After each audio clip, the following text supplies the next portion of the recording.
Bismillahirrahmanirrahim. Assalamualaikum warahmatullahi wabarakatuh. Yang terhormat Kiai Haji Hasan Mutawakil Allah SHMM selaku pengasuh Pondok Pesantren Zainul Hasan Genggong. Yang terhormat Bapak Dr. Abdul Aziz Wahab MAG selaku Rektor Universitas Islam Zainul Hasan Genggong. Yang terhormat Ustazah Mamluatun Nikmah MPD selaku pembimbing utama. Yang terhormat Ustadz Mahfud Sulaiman MPD selaku pembimbing pendamping. Dan tak lupa kepada kedua orang tua saya yang menjadi support sistem terbaik saya dan telah memberikan dukungan, doa, serta cinta tanpa syarat sehingga saya bisa menyelesaikan tugas proposal ini. Pada kesempatan kali ini, saya akan memperkenalkan diri. Saya atas nama Hermawati dengan NIM 2212 0101 7415, Program Studi Pendidikan Agama Islam Fakultas Tarbiyah Universitas Islam Zainul Hasan Genggong. Namun, sebelum saya lanjut, saya akan mempresentasikan proposal saya yang berjudul Pemanfaatan Media Sosial YouTube dalam Pembelajaran Al-Quran Hadis di MTS Raudatul Hasan Wonomerto. Baik, saya akan menjelaskan dari bab 1. Mari kita mulai dari latar belakangnya dulu ya. Jadi penelitian ini tuh menyoroti realitas globalisasi yang kita semua tahu lah, anak SMP dalam hal ini siswa madrasah sanawiyah itu kan udah hidup nempel sama smartphone tiap hari, buka YouTube, bangun tidur aja langsung buka YouTube biasanya. Tapi masalahnya penelitian ini tuh nyatet kalau konsumsi YouTube mereka tuh mayoritas cuma buat hiburan seperti nonton orang main game atau sekedar muter musik.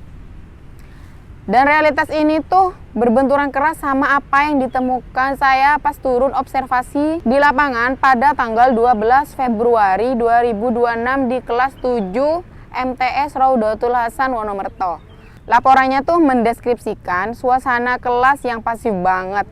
Pas guru Kurdis cuma pakai metode ceramah, berdiri di depan baca buku teks. Siswanya tuh gampang banget hilang fokus, mengantuk, dan partisipasinya minim. Kayak masuk kuping kanan, keluar kuping kiri. Di sini saya nangkep pas gurunya muter video YouTube yang pas sama materi. Atmosfer kelasnya langsung berubah 180 derajat. Siswa yang tadinya lesu, nyender di meja, tiba-tiba badannya condong ke depan, fokus dengan layar. Apalagi pas mereka disuruh niruin pelafalan tajwid atau pas nonton visualisasi cerita dari sebuah hadis, antusiasmenya mereka tuh naik drastis. Dan itu membuktikan bahwa daya tarik audiovisual membuat otak remaja itu ngaruh banget. Tapi sayang banget, saya juga menggarisbawahi ada satu masalah kritis di sini, yaitu penggunaan YouTube yang bikin semangat ini sifatnya tuh masih sporadis, belum terencana. Jadi gurunya memakai video tuh cuma buat selingan acak aja, bukan sebagai senjata utama dalam RPP. Selanjutnya, fokus penelitian dan rumusan masalah untuk fokus penelitian. Yang pertama, itu dari bentuk, seperti jenis konten dan integrasi di kelas.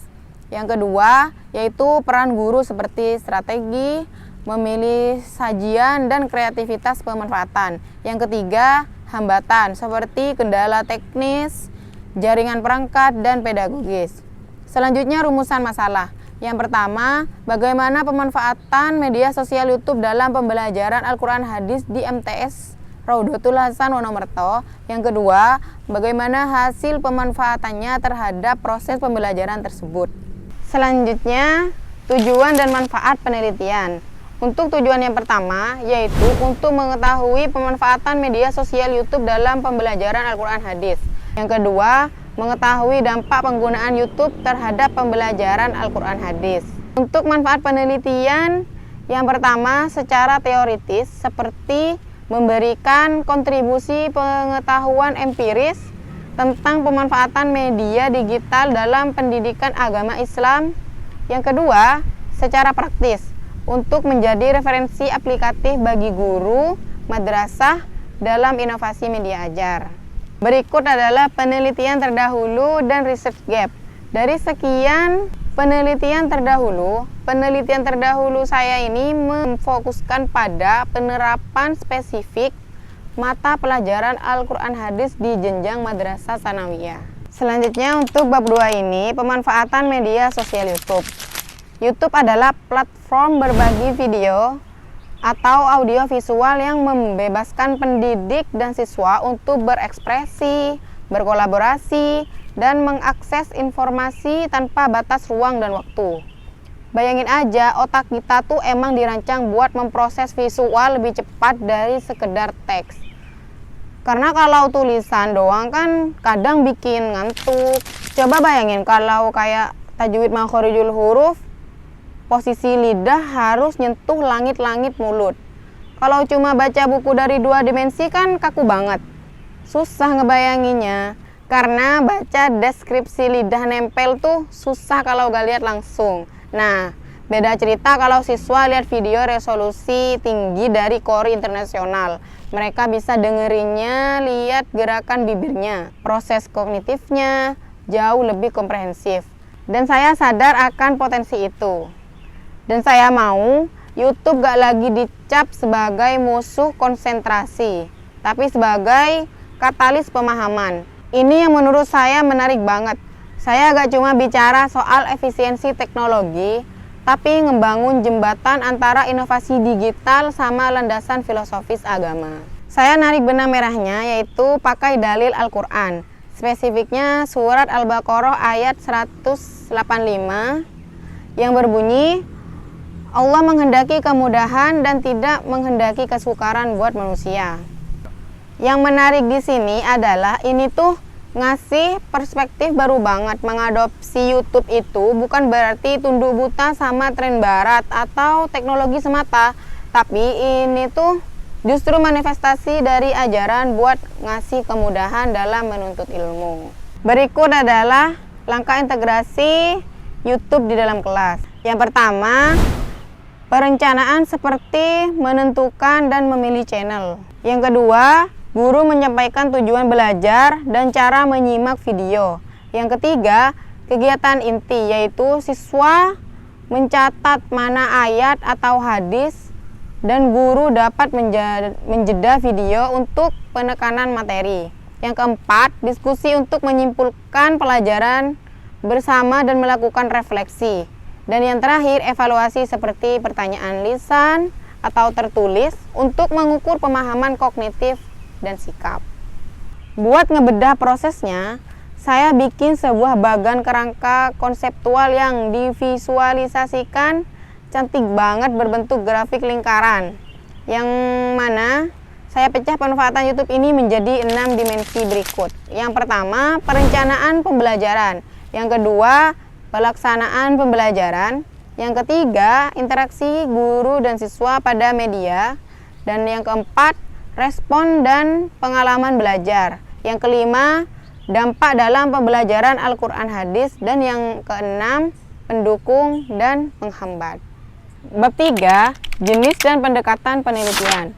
Saya memakai pendekatan kualitatif deskriptif, yaitu menggambarkan secara sistematis, faktual, akurat mengenai fenomena alamiah pemanfaatan YouTube. Saya berinteraksi langsung di lapangan, bertindak sebagai pengumpul data utama, sekaligus wawancara ahli, tidak memanipulasi objek, tapi mengamati dinamika pembelajaran apa adanya. Selanjutnya, data dan sumber data penelitian. Data primer mencakup guru Al-Quran Hadis kelas 7 sebagai pelaksana utama media, peserta didik kelas 7 sebagai subjek penerima materi, guru Al-Quran Hadis kelas 7 sebagai informan penguat atau tambahan. Data sekunder mencakup RPP kelas 7, daftar inti peserta didik, buku, jurnal, dan artikel relevan, profil, dan arsip sekolah. Saya memakai 3 teknik pengumpulan data. Yang pertama, observasi langsung, yaitu mengamati proses di kelas 7 dan melihat langsung interaksi, antusiasme, serta kendala penggunaan YouTube. Yang kedua, wawancara mendalam seperti tanya jawab langsung dengan kepala madrasah, guru, dan siswa. Yang ketiga, Dokumentasi seperti pengambilan foto dan pengumpulan arsip sekolah. Teknik analisis data. Step pertama, mengumpulkan data dengan menghimpun seluruh catatan lapangan. Step kedua, reduksi data dengan menyaring dan menyederhanakan data mentah menjadi tema-tema kunci. Step ketiga, menyajikan data dengan menyusun data yang telah direduksi ke dalam teks naratif atau tabel. Step keempat, penarikan kesimpulan dengan mengambil kesimpulan akhir yang didukung oleh bukti valid. Pengecekan keabsahan temuan, saya memakai 3 cara untuk mendapatkan informasi yang akurat, yaitu triangulasi, pengecekan silang, bahan referensi, dan member check. Jadi, menuju pembelajaran Al-Quran Hadis abad ke-21, integrasi media sosial YouTube bukan sekedar transisi teknologi, melainkan pemenuhan prinsip pedagogis Islam untuk menciptakan pembelajaran yang mudah, relevan, dan bermakna bagi generasi digital di MTS Raudatul Hasan Wonomerto. Cukup sekian seminar proposal dari saya. Apabila ada kata yang salah, saya mohon maaf sebesar-besarnya. Assalamualaikum warahmatullahi wabarakatuh.